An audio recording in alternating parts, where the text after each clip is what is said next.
Hello my dear lovely students, welcome to my channel Vishal lecturer. Myself Vishal sir. बच्चों, आज का video बहुत ज़्यादा इंपॉर्टेंट होने वाला है क्योंकि आपको मैं क्लास 10th का इंग्लिश का जो क्वेश्चन पेपर है, वायरल क्वेश्चन पेपर, मैं सॉल्व करवाने वाला हूं। साथ ही मैं आपको वो ट्रिक भी बताऊंगा कि आपको इंग्लिश में कैसे बोर्ड एग्जाम में एग्जीक्यूट करना है, कैसे बोर्ड एग्जाम की कॉपी लिखना है, ताकि आप बोर्ड एग्जाम में इंग्लिश में 95% लेके आएँ। ठीक है। यूपी बोर्ड वालों के लिए सबसे बड़ी समस्या होती है कि इंग्लिश में थोड़ा वीक होते हैं, बट ऐसा नहीं बेटा। मैं आपको सारे ट्रिक बताऊंगा कि आपको कैसे हल करना है पेपर को। ठीक है। और आप 3 घंटे का पेपर आप 2 घंटे 2.5 घंटे में कैसे आसानी से इंग्लिश का पेपर लिख सकते हो ताकि आप बोर्ड में 95% लेके आओ। तो ये सारे के सारे क्वेश्चन 2024 बोर्ड एग्जाम के वायरल क्वेश्चन है बच्चों, जो बहुत ज़्यादा इंपॉर्टेंट हैं और इनको आपको पढ़ना बहुत ज़रूरी है। तो चलिए बच्चों, शुरू करते हैं। ठीक है। ये आपका क्वेश्चन पेपर है इंग्लिश का। यहाँ आपका रोल नंबर और नाम रहेगा और यहाँ एक जो है पेपर कोड आता है। सेम टाइप का क्वेश्चन पेपर। जो इंग्लिश का पेपर होता है वो 2 पार्ट में होता है बच्चों। पार्ट ये, ठीक है, पार्ट ये जिसमें आपके 20 जो है एमसीक्यू क्वेश्चन रहेंगे, 20 एमसीक्यू क्वेश्चन। और जो पार्ट बी होता है बेटा, उसमें आपके जो है 50 नंबर के आंसर राइटिंग वाले क्वेश्चन रहेंगे, यानी ऐसे क्वेश्चन जिसमें आपको आंसर बुक में आंसर राइटिंग करनी है। ठीक है। यानी आपको क्वेश्चन के आंसर देने हैं, पोयम लिखना है, उसके साथ आर्टिकल लिखना है, एप्लीकेशन लिखना है। तो ये आपका टोटल 50 नंबर का आता है। अब इस 20 एमसीक्यू में बच्चों आपका जो है, इसमें भी एक तो छोटा सा पैसेज रहेगा, स्मॉल पैसेज। ठीक है। उसमें से 3 नंबर के क्वेश्चन आएंगे और उसके बाद जो है पोयम से आते हैं 2 नंबर के क्वेश्चन, और 10 नंबर का क्वेश्चन आपका आता है प्रोज से, और 5 नंबर का आएगा आपका सप्लीमेंट्री सेक्शन से। यानी 10, 2, 12, 3, 15 और 5, 20, टोटल 20 नंबर के क्वेश्चन। तो चलिए शुरू करते हैं बच्चों। ठीक है। जितने भी इंपॉर्टेंट क्वेश्चन है देखते हैं। सबसे पहले आप यहाँ देखिए कि आपको जो पहला 15 मिनट है वो क्वेश्चन पेपर को अच्छे से रीड करना है। ठीक है, ताकि आप क्वेश्चन पेपर समझ पाओ और उसका आंसर लिखो। सब कह रहा है कि सारे क्वेश्चन कंपलसरी हैं। पार्ट ए और पार्ट बी में आपका क्वेश्चन पेपर है। पार्ट ए में आपके 20 जो है एमसीक्यू यानी मल्टीपल चॉइस क्वेश्चन हैं, जो एक एक नंबर के हैं। आपको इनको टिक करके ओएमआर शीट पे भर देना है और आपका 1 नंबर पक्का हो जाएगा। ठीक है। उसके बाद जो पार्ट 2 है वो आपका आंसर राइटिंग का है। हाँ, ये भी ध्यान रखिए, ओएमआर सीट पे बेटा आपको ना तो कट करना है, ना तो इरेजर का इस्तेमाल करना है, ना ही व्हाइटनर। नहीं तो आपका नंबर जो है कट हो जाएगा, वो रॉन्ग माना जाएगा। ठीक है। तो जो आपने एक बार फिल कर दिया, आप उसी को जो है लिखेंगे। तो चलिए पार्ट ये शुरू करते हैं। पार्ट ये में सबसे पहले बेटा आपका है एक पैसेज। ठीक है, स्मॉल पैसेज। 2 पैसेज आते हैं, स्मॉल और लॉन्ग। ठीक है, शॉर्ट एंड लॉन्ग। तो शॉर्ट जो है आपका एमसीक्यू में आएगा। इसमें से आपको केवल पैसेज को पढ़ के और क्वेश्चन पे टिक कर देना है जो सही आंसर है। और जो पार्ट बी में लॉन्ग आता है, आपको उसकी प्रॉपर आंसर राइटिंग करनी होती है। उसमें क्वेश्चन पुटअप होता है और उसका आंसर लिखना होता है। तो चलिए इस पैसेज को पढ़ते हैं। कह रहा है this is a great lesson for all of us. हम सब लोगों के लिए जो है एक बड़ा सबक है। यानी हमें क्या करना है, पैसेज को पहले थोड़ा बहुत 50% समझ लेना है। अगर आप पैसेज बिल्कुल भी नहीं समझोगे तो आप आंसर नहीं दे पाओगे। तो कह रहा है कि हम सब के लिए एक बहुत ही बड़ा सबक है। That in all matters the two extremes are alike. कि किसी भी समय में, ठीक है, यानी किसी भी चीज़ में जो 2 मैटर्स होते हैं, अगर वो अत्यधिक हो जाते हैं तो वो समान हो जाते हैं। जैसे कि the extreme positive and extreme negative are always similar.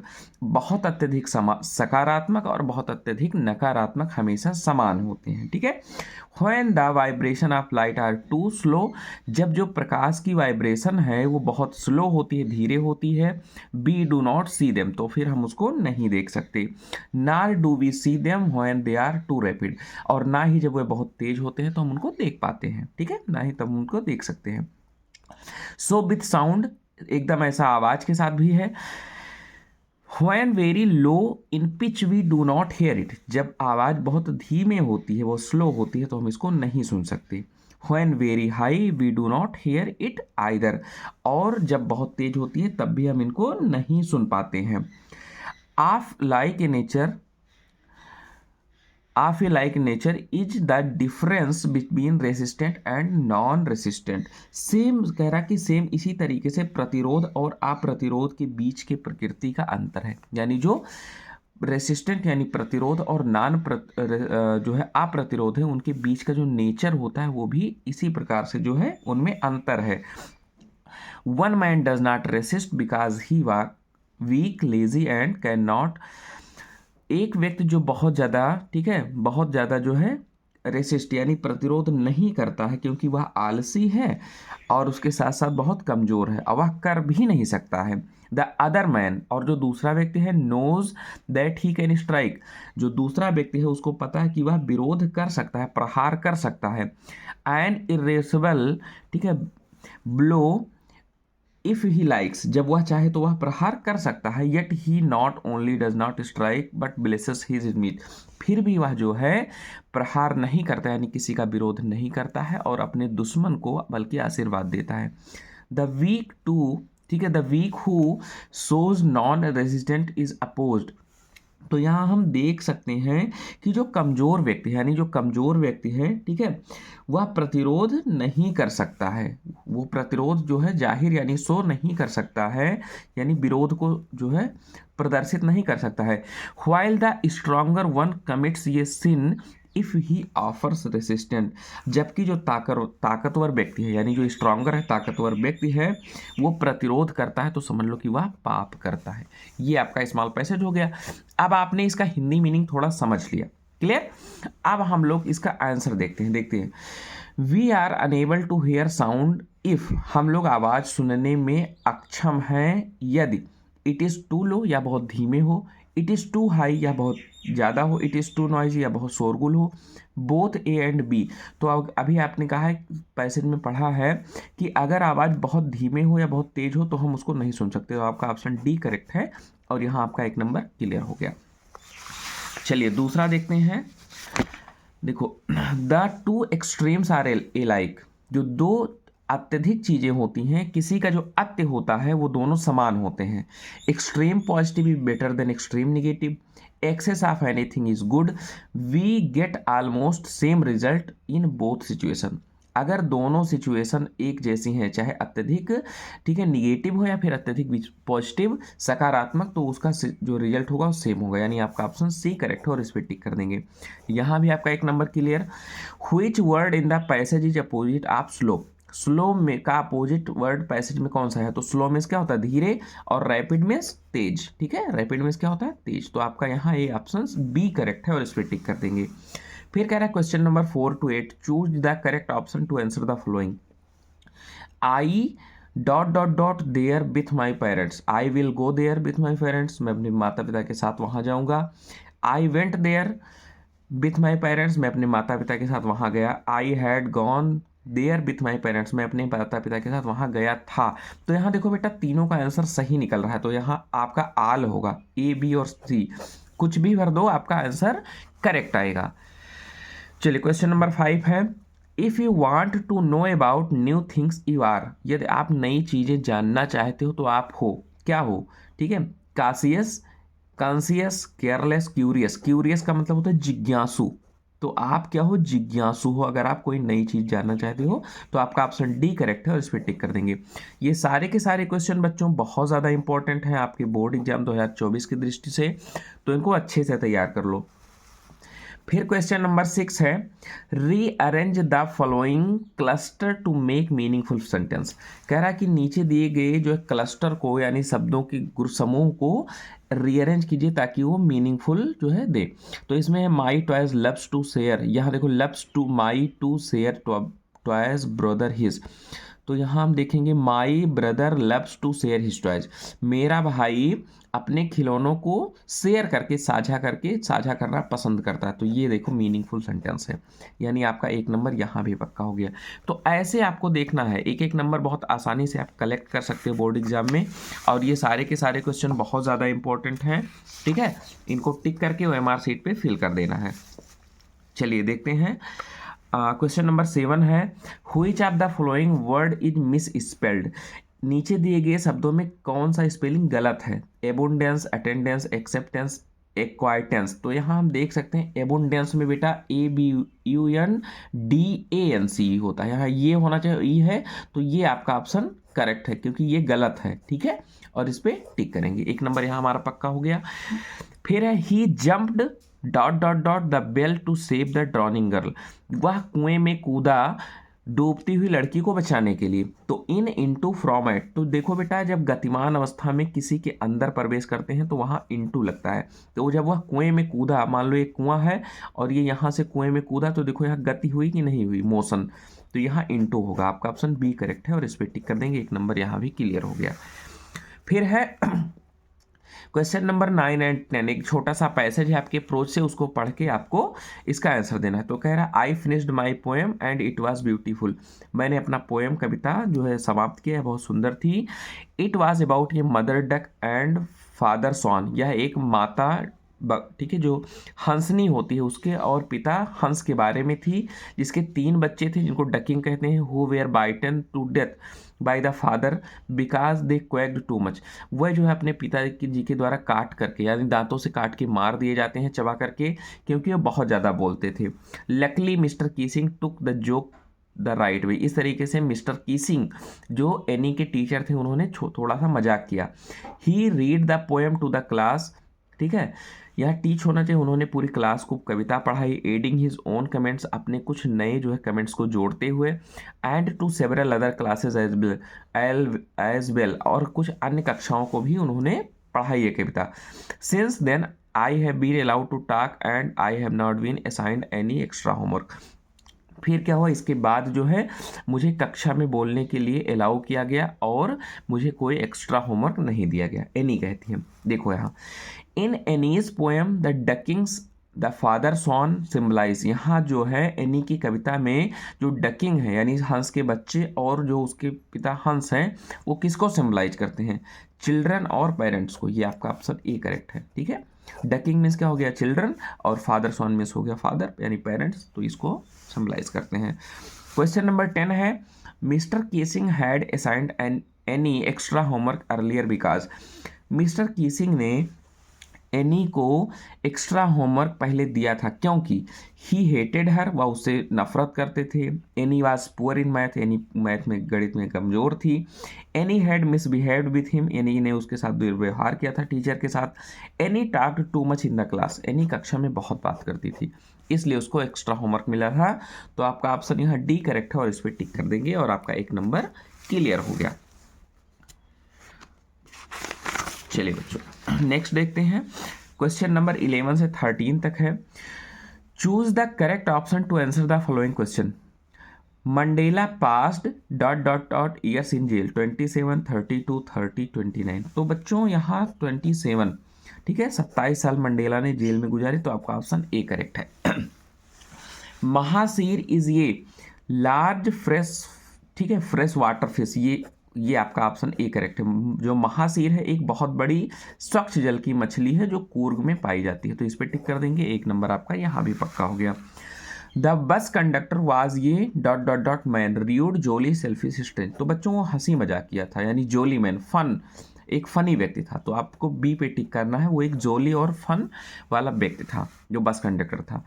अब देखो क्वेश्चन नंबर 14 से 15 तक है। Read the given extract and choose the correct option, answer the following. Don't bite your nails Amanda, don't hunch your shoulders Amanda, stop the slouching and sit up straight Amanda. कह रही है उसकी कि अपने नाखून को मत चबाओ अमांडा, अपने कंधे को मत झुकाओ अमांडा, ठीक है, और एकदम सीधे होके बैठो अमांडा। तो यहाँ कह रहा है who is the speaker in the above lines, Amanda, her parents, her friends, her neighbours. तो अमांडा को यहाँ कौन डांट रहा है, उसके पेरेंट्स हैं, ठीक है, यहाँ ना आपका ऑप्शन बी करेक्ट है और इस पर टिक करेंगे और यहाँ एक नंबर हमारा क्लियर हो गया। चलिए क्वेश्चन नंबर 15 पे आते हैं। क्वेश्चन नंबर 15 है the speaker is speaking like this because, जो स्पीकर है वो इस तरीके से बोल रहा है क्योंकि अमांडा इज अनरेगुलर गर्ल, ठीक है, Amanda remains untidy, instruction can make Amanda behave better, ठीक है, he wants to scold him. तो यहाँ बच्चों जो उसके माता पिता हैं उसको डांटना चाहते हैं, ये इससे सिद्ध होता है कि अमांडा ये मत करो, वो मत करो, ठीक है, सीधे बैठो, तो यहाँ उसको डांट रहे हैं। तो आपका ऑप्शन डी करेक्ट है और इस पर टिक कर देंगे। चलिए अब है क्वेश्चन नंबर 16 से 20 तक। Choose the correct option to the following question. ठीक है, 20 से जो है 16 से 20 तक आपको टिक करना है सही आंसर पे। It was a temptation to keep Tricki on as a permanent guest because, ठीक है, यह एक इरादा था कि टर्की को हमेशा जो है एक परमानेंट मेहमान की तरीके से रख लिया जाए। Mrs Pumphrey did not want Tricki back, क्योंकि मिसेस पम्फरे टर्की को दोबारा नहीं चाहती थी, ये एकदम गलत है, वो बहुत प्यार करती थी। Turkey did not create problems, Turkey अब समस्या नहीं उत्पन्न कर रहा था, ये भी गलत है। Turkey was not recovering fast, या फिर टर्की जल्दी स्वस्थ नहीं हो रहा था, ये भी गलत है। Mrs Pumphrey sent a lot of eatable that the doctor enjoyed, Mrs Pumphrey ने बहुत सारी खाने की वस्तुएं भिजवाई थी जिसको डॉक्टर ने खा के इंजॉय किया था, तो ये ऑप्शन सही है। ठीक है, वो भिजवाती थी टर्की के लिए और खाते थे डॉक्टर साहब, तो वो चाहते थे कि टर्की को कुछ दिन और रोकें ताकि खाने पीने की वस्तुएं लगातार आती रहें। ठीक है, तो आपका ऑप्शन डी करेक्ट है, इस पर टिक कर देंगे।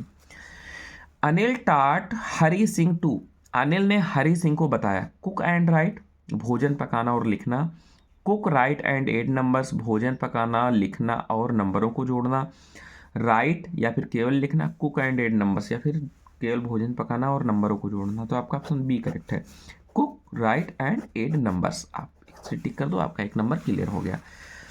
क्वेश्चन नंबर 18 है, the book gifted to Ebright by his mother, जो एब्राइट को उसके माताजी के द्वारा किताब भेंट की गई थी वो कौन सी थी? The trebles of monarchy x, ठीक है, नाम ही आपका चैप्टर का यही है और यही ऑप्शन करेक्ट है। ठीक है, the trebles of monarch x. Question number 19 है, which of the following combination describe Matilda, Matilda के लिए कौन सा कॉम्बिनेशन उसको, ठीक है, डिस्क्राइब करता है, बताता है। वो रिच थी, ब्यूटीफुल थी, ब्यूटीफुल और फैशनेबल तो थी बट रिच नहीं थी, फैशनेबल, एम्बिशियस, मिडिल क्लास, वो फैशनेबल थी, एम्बिशियस इच्छुक थी और मिडिल क्लास भी थी। ये आपका ऑप्शन बी करेक्ट है और इस पर टिक कर देंगे, एक नंबर पक्का हो गया। ठीक है, सेटिस्फाइड भी नहीं थी, इसमें रिच भी नहीं थी, यानी आपका ऑप्शन बी करेक्ट है और इस पर टिक करेंगे। चलिए क्वेश्चन नंबर 20 है आपका लास्ट क्वेश्चन एमसीक्यू का। Bholi was sent to school because, Bholi को विद्यालय भेजा गया क्योंकि her father felt compelled to do so, उनके पिताजी को मजबूर किया गया था ऐसा करने के लिए। Her mother wanted her to get educated, उसकी माता चाहती थी कि वह पढ़ाई लिखाई करे।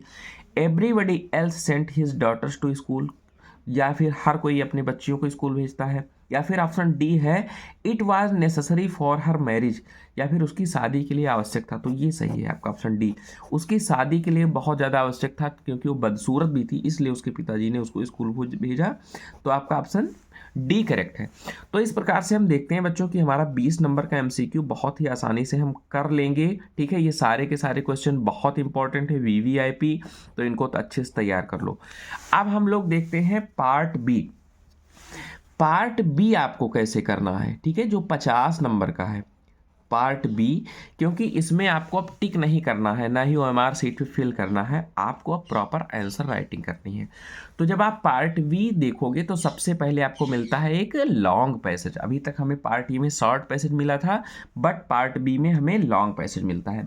तो सबसे पहले करना क्या है कि हमें पैसेज की थोड़ी बहुत अबाउट 60 to 70% इसकी मीनिंग आनी चाहिए, तभी हम इसका आंसर निकाल पाएंगे, चाहे वो शॉर्ट पैसेज हो या फिर लॉन्ग पैसेज। अगर मीनिंग नहीं आती है तो आंसर हम नहीं कर पाएंगे बेटा। ठीक है, पहले समझ लो इसको, और सारे आंसर इसी में छुपे हैं।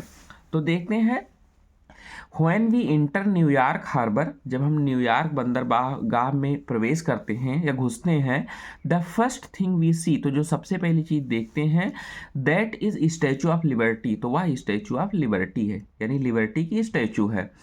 व्हाट इम्प्रेस अस, जो हमें बहुत ज़्यादा प्रभावित करती है, the most is it's size, यानी जो हमें सबसे ज़्यादा प्रभावित करती है उसका आकार, एंड मैग्निफिकेंस, और उसकी भव्यता है। ठीक है, मैग्निफिकेंस मीन्स क्या होता है, मैग्निफिकेंस मीन्स भव्यता और साइज मीन्स आकार, आकृति।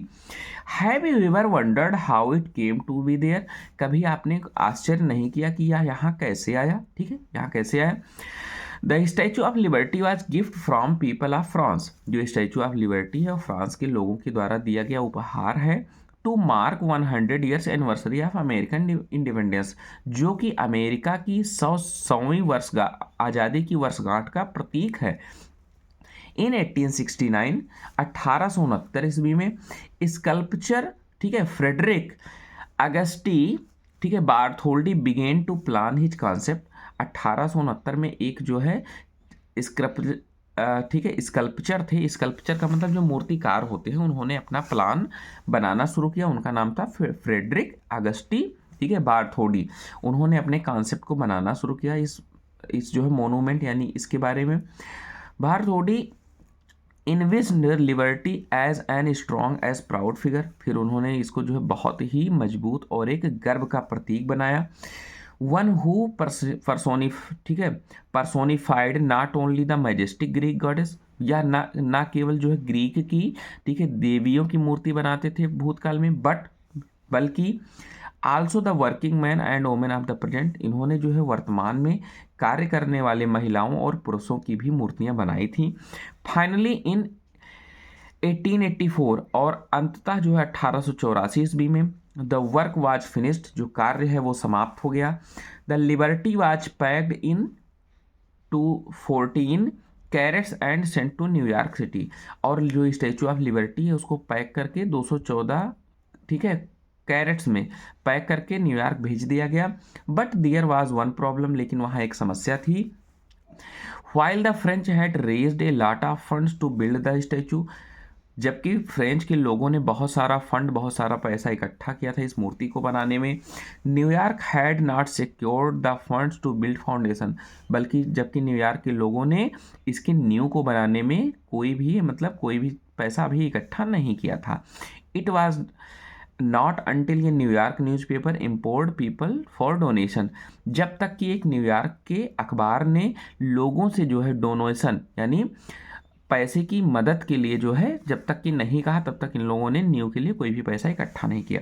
बिकेम अवेलेबल फाइनली ऑन 28 अक्टूबर 1886 और अंततः 28 अक्टूबर 1886 ईस्वी को American celebrated the evening statue of liberty. Americans ने जो है स्टैचू ऑफ लिबर्टी का अनइविंग यानी अनावरण किया, यानी उसका अनावरण किया। तो ये हमारा पैसेज है और इस तरीके से हमें इसका थोड़ा बहुत आंसर निकाल लेना है। उसके बाद जो फर्स्ट थिंग है बेटा, आपको देखना है क्वेश्चन को अच्छे से समझो। क्वेश्चन कह क्या रहा है और किस टेंस में आया है, आपको ये ध्यान रखना है। क्वेश्चन क्या कह रहा है, किस टेंस में आया है, बहुत इंपॉर्टेंट चीज़ है। तो home does the statue of liberty represent, statue of liberty किसको रिप्रेजेंट करती है, प्रेजेंट टेंस में आंसर आया है तो आपको प्रेजेंट में ही आंसर लिखना है। अब देखो यहाँ पे लिखेंगे हम आंसर ए, ठीक है, क्वेश्चन वन का ए, ठीक है, आंसर ये लिखेंगे। तो आंसर हमारा क्या है, home does the statue of liberty present. तो स्टैचू ऑफ लिबर्टी रिप्रेजेंट्स, ठीक है, रिप्रेजेंट्स मार्क, ठीक है, represents the 100 year anniversary of American independence. यहाँ ऐसे बना देना है, ये यहाँ इतना लिख लो और यहाँ से लिख लो 100 ईयर, ठीक है, 100 year anniversary of American independence. देखो बस आपका आंसर कंप्लीट, सारा आंसर बेटा आपका इसी में छिपा है, बस क्वेश्चन को समझना है। फिर क्वेश्चन नंबर सेकंड देखो ध्यान से, what meant by the underline portion, जो अंडरलाइन नीचे दिया गया पोर्शन है उसका मतलब क्या है, तो इसको अपने शब्दों में लिख दो। देखो liberty was packed into 214 crates and sent to New York, तो आपको इसका आंसर लिख देना है आंसर बी में कि ऑल द फ्रांस पीपल, ठीक है, packed the statue of liberty into 214 crates, ठीक है, because they could not send the statue, whole statue, ठीक है, वन टाइम, एक बार में वो सारा स्टैचू नहीं भेज सकते थे, इसलिए उन्होंने 214 कैरेट में मूर्ति के अलग अलग खंडों को पैक करके भेजा। ये आपका आंसर हो गया। फिर सी है आपका, how did America collect the money to install the statue, statue को लगाने के लिए अमेरिका ने पैसे कैसे इकट्ठा किया। तो देखो यहाँ लिखा है, ठीक है, अमेरिका, यहाँ छोड़ो, अमेरिका कलेक्टेड कर लो, collected money to install statue, ठीक है, by a New York newspaper import people to donation the money, ठीक है, ये इतना हो गया बस। यानी एक अमेरिकन न्यूज़पेपर ने सभी लोगों से प्रार्थना की कि भैया पैसों का जो है डोनेशन दीजिए, और क्योंकि अमेरिका जो है अब वो स्टैचू स्थापित करनी है। तो यहाँ America collected money to install the statue, ठीक है, due to a New York newspaper import people for donation the money. बस हो गया आपका आंसर। तो सारा आंसर इसी में छिपा है, बस आपको थोड़ा सा ध्यान देने की ज़रूरत है। फिर है आपका D, which word in the passage means requested. Requested means क्या होता है? प्रार्थना करना। तो आप यहाँ देख सकते हो रिक्वेस्ट का इम्प्लोर्ड, इम्प्लोर्ड माने भी होता है प्रार्थना करना। अब यहाँ आप देख सकते हो कि आपके जितने भी आंसर हैं 2-2 नंबर के हैं, और ये जो आपका सिमिलर वर्ड आया है 1 नंबर का है। तो टोटल आपका पैसेज ये लॉन्ग है 7 नंबर का। बहुत इंपॉर्टेंट है 7 नंबर, बहुत ठीक है, काफ़ी बड़ा जो है नंबर है एग्जाम की दृष्टि से। यहाँ बच्चे 1-1 नंबर से फेल हो जाते हैं।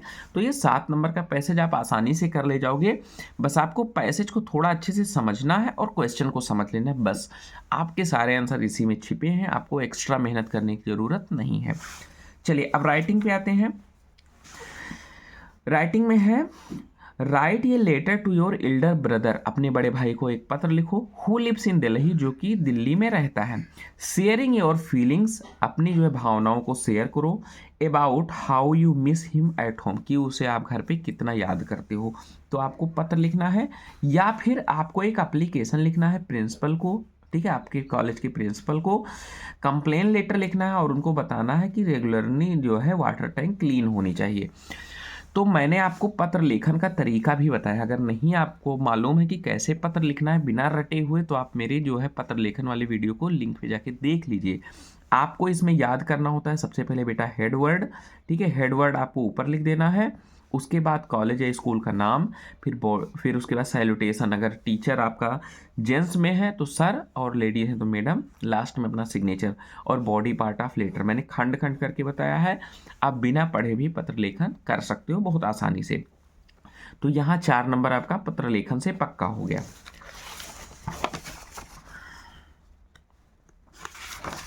चलिए नेक्स्ट है आपका क्वेश्चन नंबर 3 पार्ट बी से। क्वेश्चन नंबर 3 देखो क्या कह रहा है। Right your report on the craft exhibition, आपको एक क्राफ्ट एग्जीबिशन पे जो है क्या लिखना है, रिपोर्ट लिखनी है। इन योर स्कूल, जो आपके स्कूल में हो रहा है। अबाउट 80 to 60 वर्ड, यानी 80 से 100 शब्दों में लिखना है, और ये 6 नंबर का क्वेश्चन है। तो क्राफ्ट एग्जीबिशन आपके विद्यालय में कई बार हुआ होगा। बहुत सारे बच्चे जो जेंट्स बच्चे हैं, ठीक है, वो क्या बनाते हैं, वो बहुत सारा जो है प्रोजेक्ट बनाते हैं साइंस का। जो लड़कियां होती हैं वो बहुत सारा जो है खिलौने वगैरह या फिर और बहुत सारा प्रोजेक्ट बनाती हैं। तो आपको एक क्राफ्ट एग्जीबिशन के बारे में लिखना है, समझ लो आपका एस्से है। या फिर यहाँ हिंट भी दिया गया है कि व्हेन, यानी ये समारोह कब हुआ, समारोह सेरेमनी के बारे में, एग्जिट क्राफ्ट आइटम आपने क्या बनाया है, ठीक है, गैदरिंग क्या क्या चीज़ें उसमें लगी हैं, अदर स्टॉल्स और अन्य कौन सी दुकानें लगी हैं एग्जीबिशन में, ठीक है। ओवरऑल आपको अपना पूरा एक्सपीरियंस लिखोगे। या फिर बेटा आपको look at the picture given below, taking clues, आपको क्ल्यू मिला है इन द राइट, ठीक है, it right an article on advantage and disadvantage of internet. आपको कुछ क्ल्यू दिया गया है और आपको इंटरनेट के एडवांटेज और डिसएडवांटेज के बारे में लिखना है, और ये भी 80 से 100 शब्दों में। तो ऑप्शन आर लगा, चाहे आप इसको कर दो चाहे इसको कर दो, 6 नंबर पक्का।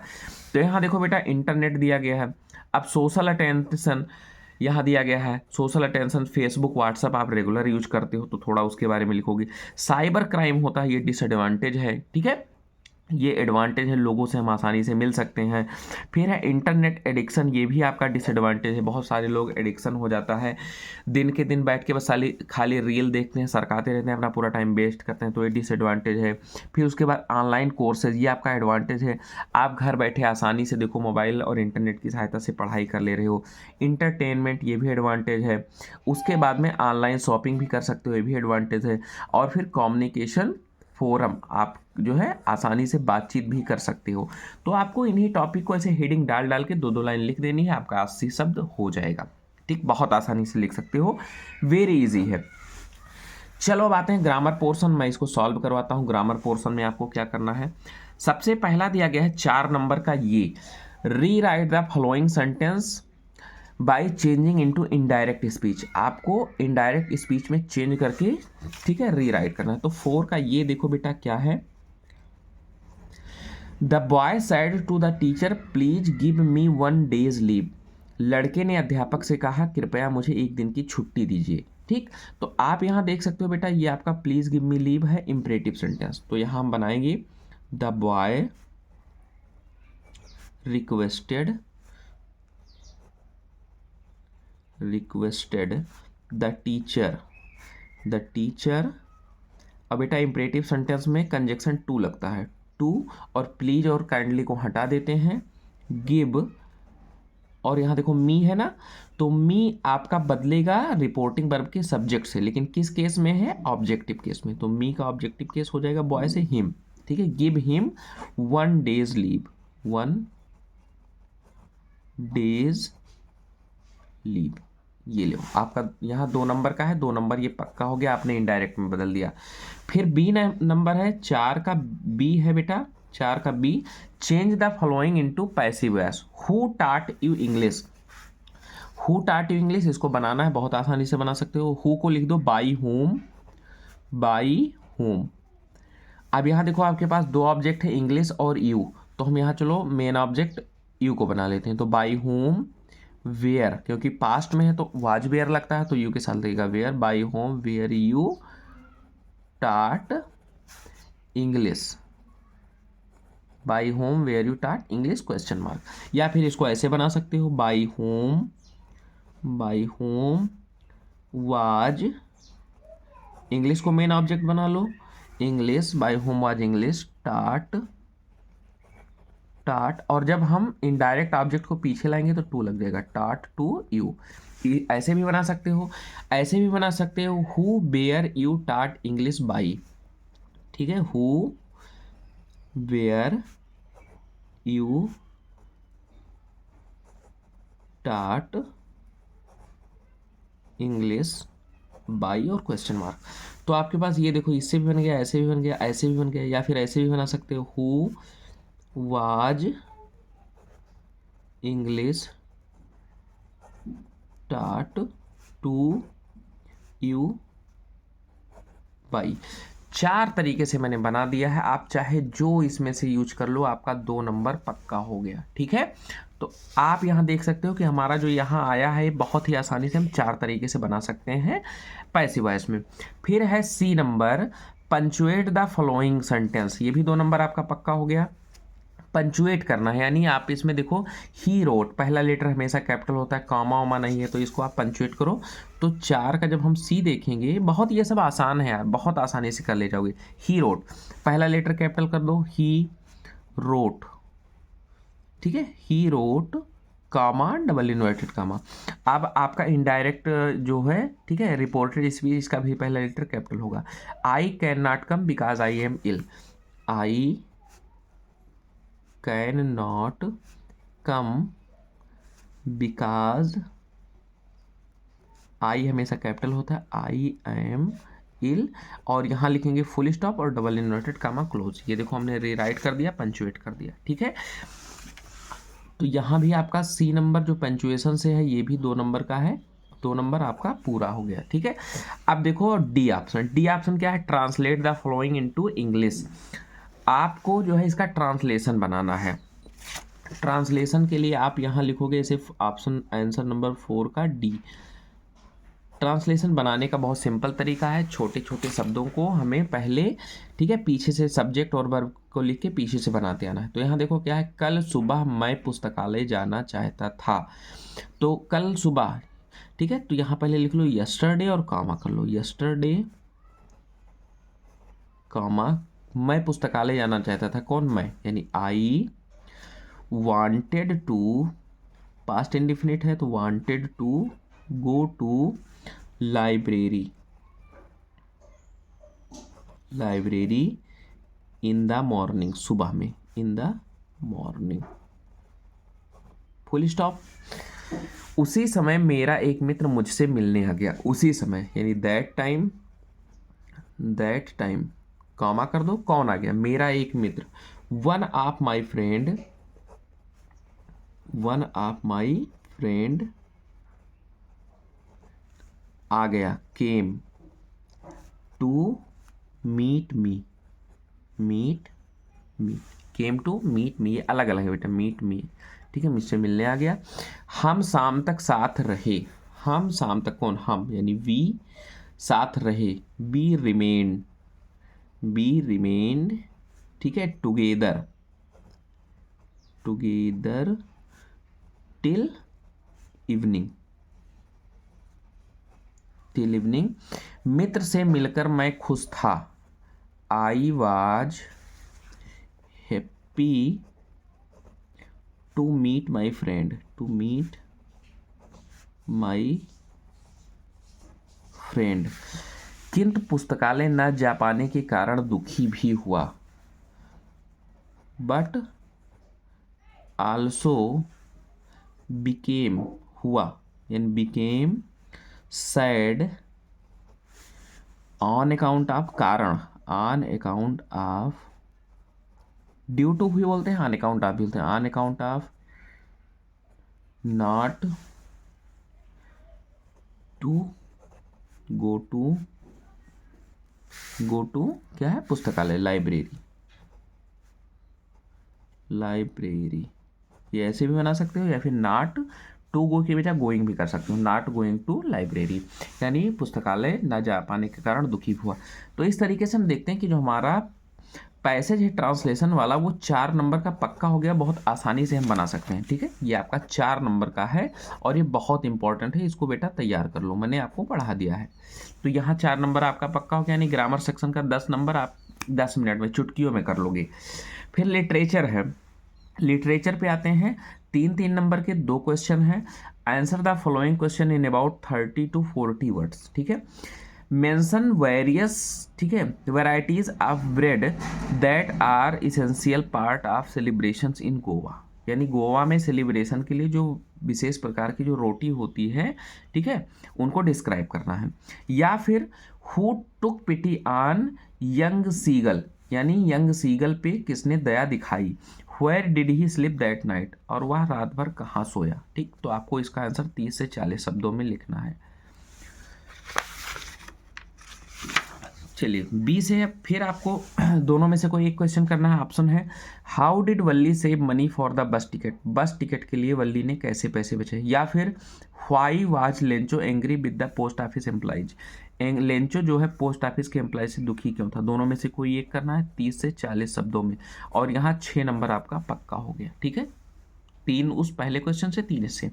फिर क्वेश्चन नंबर 6 है, answer any one of the following in about 60 words, यानी लॉन्ग क्वेश्चन है आपका प्रोज से, ये भी प्रोज से ही था। व्हाट लेसन डिड किसा Gautami learn in the end, अंत में किसा गौतमी को क्या सबक मिला, यानी क्या पाठ उन्होंने सीखा, ये आप इसके बारे में लिखेंगे। या फिर बी है, how did Mandela's ideas of freedom change with age and experience, जो मंडेला की आज़ादी की सोच थी, विचार थे वो, ठीक है, वो उनकी उम्र के अनुभव के साथ कैसे बदलते गए, आपको इसके बारे में लिखना। और ये 4 नंबर का क्वेश्चन है 60 शब्दों में। फिर क्वेश्चन नंबर 7 है, mention a few difference between ये टाइगर इन जू एंड ये टाइगर इन जंगल, आपको जो चिड़ियाघर में एक बाघ है उसके बारे में, या फिर जो जंगल है उसमें एक बाघ है उसके बारे में कुछ डिफरेंस लिखना है, और ये 40 शब्दों में लिखना है। ये आपका 3 नंबर का। या फिर इससे भी आसान है, right any 4 line of any poem prescribed in your syllabus, अपने सिलेबस से 4 लाइन की कोई कविता लिख देनी है। Do not copy the lines given in the question paper, जो अमांडा वाला क्वेश्चन पेपर में आया था उसकी कॉपी नहीं करनी है, ये ध्यान रखना। देखो इंस्ट्रक्शन दिया गया। तो 4 लाइन की पोएम बहुत आसानी से लिख सकते हो, आपने याद भी किया होगा। 3 नंबर आपका यहाँ पक्का हो गया। अब क्वेश्चन नंबर 8 पे आते हैं, right the central idea of any one of the following poems, आपको नीचे दिए गए किसी भी पोएम की सेंट्रल आइडिया लिखनी है। तो यहाँ फायर एंड आइस, ठीक है, मैंने आपको लिखवा भी दिया फायर एंड आइस का, द ट्रीज का भी, the tale of custard dragon, ठीक है, इसका भी सेंट्रल आइडिया मैंने लिखवा दिया है। तो आप फायर एंड आइस और डस्ट ऑफ स्नो 2 याद करो, दोनों में से एक, ठीक है। देखो फायर एंड आइस पक्का है, डस्ट ऑफ स्नो भी याद कर लो, डस्ट ऑफ स्नो और फायर एंड आइस, आपको ज़्यादा पढ़ने की ज़रूरत नहीं है। और आपको इन्हीं दोनों की पहली 4-4 लाइन कविता भी याद कर लेनी, यानी आपका 3 और 3 ये 6 नंबर समझ लो फ्री का हो गया, कन्फर्म पक्का। फिर क्वेश्चन नंबर 9 है, answer any one of the following in about 30 to 40 words. आपको 30 से 40 शब्दों में किसी एक का उत्तर लिखना है। अब ये सप्लीमेंट्री सेक्शन से ओनली वन क्वेश्चन का। What did the doctor do to cure Turkey. Doctor ने टर्की को बचाने के लिए क्या किया? तो उसको 2 दिन तक कुछ भी खाने पीने के लिए नहीं दिया था। The doctor gave nothing Turkey to eat for 2 days, 2 to 3 days, ठीक है। और थोड़ा बहुत एक्सरसाइज भी करवाया। Only for water, only water, केवल उसको पानी दिया था। फिर है what did Griffin want to prove. Griffin क्या सिद्ध करना चाहता था? कुड ही डू दैट, क्या उसको कर पाया? आपको इसका आंसर लिख देना है, दोनों में से कोई एक ही करना है। और 3 नंबर आपका यहाँ पक्का हो गया। फिर क्वेश्चन नंबर 10 है, answer any one of the following in about 60 word. Only one question का आंसर आपको 60 वर्ड में देना है, लॉन्ग है ये, 4 नंबर का। What could have happened if Matilda had not lost the necklace. अगर मटिल्डा ने हार नहीं खोया होता तो मटिल्डा के साथ क्या होता, ठीक है। एक तो ये सारा अटेंडेंस उसने पा लिया था, सारा जो है प्रशंसा उसने बटोर लिया था महफिल का। या फिर सपोज यू आर भोली, कल्पना कीजिए कि आप भोली हैं, and now you are a teacher, और अब आप एक अध्यापक हैं। राइट अबाउट योर फैमिली, तो अपने परिवार के, अपने बच्चे के और अपने पेरेंट्स के जीवन के बारे में लिखना है, ठीक है। आपको सपोज करना है, कल्पना करना है कि आप भोली हैं, तो आप इसको लिख सकते हैं अगर आपने चैप्टर पढ़ा है। तो इस तरीके से देखते हैं बच्चों, हमारा जितना भी इंपॉर्टेंट क्वेश्चन है इसमें कवर हो गया, और हमें कैसे लिखना है ये भी मैंने बता दिया है। मैं इंग्लिश का और सटीक और बेस्ट, ठीक है, और अच्छी वीडियो आपको आंसर के साथ फिर से प्रोवाइड कराऊंगा, बट आप इसको तैयार कर लीजिए क्योंकि बहुत ज़्यादा इंपॉर्टेंट है। बहुत सारे क्वेश्चन आपको 2024 बोर्ड पेपर में इस क्वेश्चन पेपर से मिलने वाले हैं। तो बच्चों, वीडियो अगर पसंद आई हो तो वीडियो को लाइक करो, चैनल पे नए हो तो सब्सक्राइब करो, वीडियो को ज़्यादा से ज़्यादा शेयर करो, और हाँ, बेल आइकन को प्रेस कर दो ताकि आपको ऐसी आने वाली नोटिफिकेशन आसानी से मिल जाए। तो मिलते हैं फिर अगले वीडियो में, तब तक के लिए जय हिंद।